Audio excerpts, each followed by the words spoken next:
Saya cuman karena tidak enak kalau saya mau menceritakan keadaan saya pribadi ya. Kalau pengalaman saya pribadi terlalu banyak bukti-bukti nyata subhanallah yang saya hadapin pribadi. Pada saat lagi terdesak dari sisi ekonomi, godaan luar biasa, ada pinjaman yang berbunga, ada yang begini, ada yang begitu, tetap saya tolak, saya komitmen.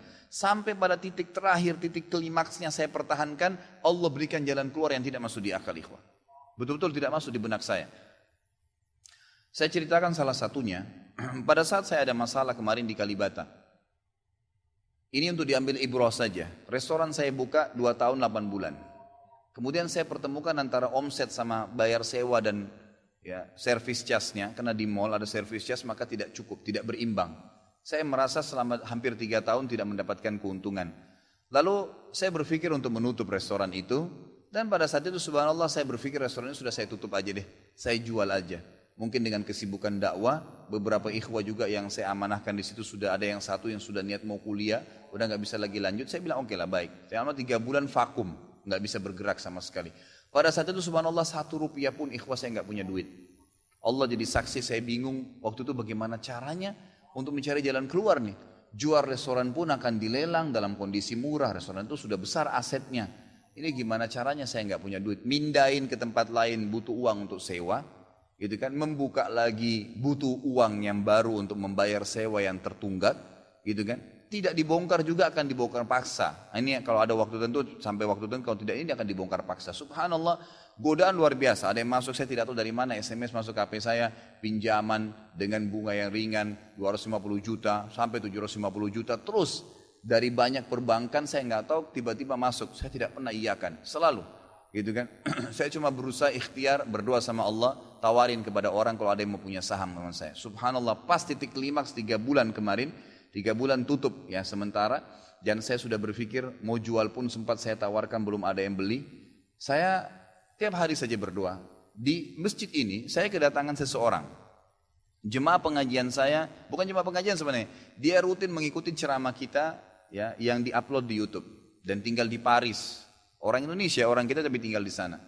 Datang selama ini dia selalu kalau saya punya program gali sumur diikut. Ada program kemarin badal haji, ditipin uangnya. Selalu program sosial diikutin sama dia.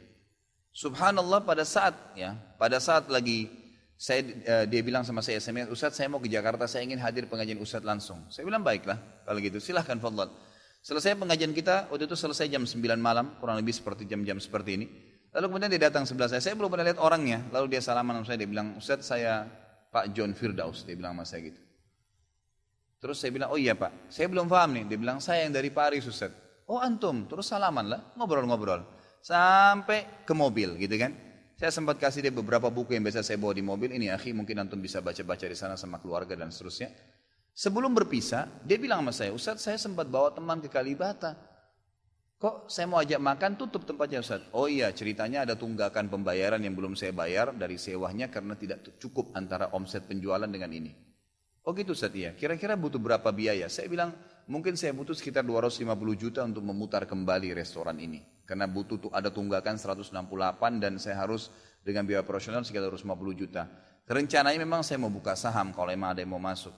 Dia bilang sama saya tiba-tiba ini cuma mau berpisah di sini di depan masjid ini dia bilang sama saya, Ustadz kalau Ustadz bilang saya baru saja kemarin masukin anggaran dana saya 400 juta di satu perusahaan. Kalau saya tahu saya akan ikut sama Ustadz. Ya sudahlah akhi, qadarullah nggak apa-apa gitu kan. Tapi kalau emang Ustadz mau saya coba pikirkan nanti saya pertimbangkan kira-kira berapa. Saya bilang saya akan buka saham 250 juta itu 10% dari omset antum akan ambil. Karena aset restoran sekarang 2,5 M. Baiklah dia bilang sama saya gitu. Saya pulang ke Paris ini hari Senin saya berangkat. Saya bicara sama istri, saya langsung kasih berita ke Ustadz lalu saya kasih. Baiklah saya bilang kalau begitu. Dia pulang subhanallah, saya pikir ya sudahlah. Ini mungkin dia mau pertimbangkan lagi.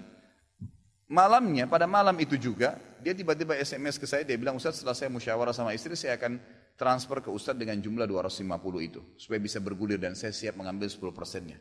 Gitu kan, saya sujud syukur kepada Allah, alhamdulillah ada jalan keluar gitu. Subhanallah saya ke Kalibata, saya bicara besoknya sama GM-nya. Saya ngobrol, ini gimana jalan keluar saya sudah ada duitnya sekarang dan mau diputar. Oh udah gak bisa Pak Khalid. Ini kan sudah 3 bulan vakum. Udah gak bisa, harus Dibongkar, udah tutup, nggak bisa lagi. Kalau Pak Halid mau pindah tempat lain silakan. Atau mau buka sini kembali harus ganti nama. Baiklah, saya coba kembali kepada Allah SWT lagi berdoa, ya Allah berikan petunjuk, ada apa sebenarnya ini, bagaimana jalan keluarnya. Hati saya subhanallah cenderung untuk keluar, gitu kan. Udahlah mungkin saatnya untuk keluar dari situ, karena memang selama ini ada teman-teman saya berikan masukan juga yang sering datang, akhi di sini parkiran susah, akhi di sini kadang-kadang tidak ditahu dan seterusnya, lebih baik kalau ente keluar. Saya tiba-tiba berpikir mungkin saya keluar deh, saya iseng aja di condet saya mutar-mutar, coba deh saya cari ruko, mungkin ada, dengan 250 juta daripada saya bayar ke Kalibata, mendingan saya sewa ruko, mungkin bisa sewa 2 tahun, ya, mungkin 75 juta, 100 juta per tahun, saya bisa dapat 2 tahun, lalu saya coba gulirkan lagi. Dengan izin Allah, di depan rumah, di Jalan Raya Condet itu dekat rumah orang tua saya, ada 1 ruko, 2 ruko disambung, 3 tingkat, dan ruko itu bekas travel haji umroh, gitu kan. Pas dipasang spanduknya disewa, dikontrakin, gitu kan. Saya langsung tanya, saya telepon, setelah saya tinjau beberapa lokasi, kemudian saya telepon. Dia bilang boleh, silakan Bapak lihat. Saya lihat ke dalam, cocok, alhamdulillah 3 lantai itu. Kemudian saya tanya sewanya, ternyata dananya juga mencukupin, gitu kan, dananya mencukupin. Lalu kemudian saya mulailah ya proses, saya bayar sewanya, kemudian saya juga proses pemindahan, dan insya Allah dalam waktu dekat akan dibuka. Tapi saya melihat dari pelajaran sini ikhwah, bahwasanya jalan keluar dari Allah itu ribuan, jutaan jalan keluarnya. Sabarin aja, nikmatin prosesnya. Setiap penawaran haram, tolak, jangan pernah mau. Dengan izin Allah akan ada jalan keluar. Tidak ada. Kata Nabi SAW, "Man taraka syai'an lillah abdalahu khairan min." Gitu kan? Jadi tidak ada sama sekali. Subhanallah, pada saat itu saya harus bayar sewa 225 juta. Uang sisa 250 juta pada saat itu. Terus kemudian saya sempat telepon ke akh itu lagi, ya, Pak John, semoga Allah jaga beliau. Saya sempat telepon, kemudian saya katakan, akhi, kemarin antum bilang antum sempat masukin dana 450 di 400 di Jakarta itu. Bagaimana kalau antum tarik uang itu, kalau masih bisa, kita gabungin aja. Saham kan per 250 juta itu ada 10%. Antum ambil aja 30% dari semua total omset penjualan nanti. Tidak usah dengan 750, dengan 650 saja. Gitu kan? Dia bilang kalau itu sudah nggak bisa Ustaz. Tapi memang coba saya pertimbangkan deh. Saya akan coba hubungin teman-teman di Paris ini yang sudah biasa, yang kenal antum. Gitu kan? Kalau yang kenal antum mungkin mereka bisa. Baiklah, fadhal. Subhanallah, besok dia SMS lagi ke saya. Ustaz, saya sudah musyawarah dengan istri, ternyata saya punya dana cukup. 650, kami yang pegang semua saham itu. Ditransfer uang semua ke saya. Yang tadinya saya dari 1 rupiah tidak pegang duit, masuk uang 650 juta ikhwah, tidak masuk di akal. Gitu. Sesuatu yang tidak masuk. Orang ini saya nggak kenal, nggak pernah ketemu, sekali ketemu di sini, dan sekarang sudah kembali ke Paris. Setiap kali saya bilang akadnya saya akan kirim, baru tadi saya kirim akadnya. Sudah nggak apa-apa Ustaz, saya percaya. Akhi ini bisnis loh, bisa untung rugi. Sudah paham Ustaz. Orang lain aja banyak bisnis dia rugiin saya nggak takut, apalagi sama Ustaz. Sudah silahkan, alhamdulillah. Saya melihat Allah berikan jalan keluar yang sangat dimudahkan. Yang penting nikmatin prosesnya dan yakin kepada Allah SWT. Jangan takut.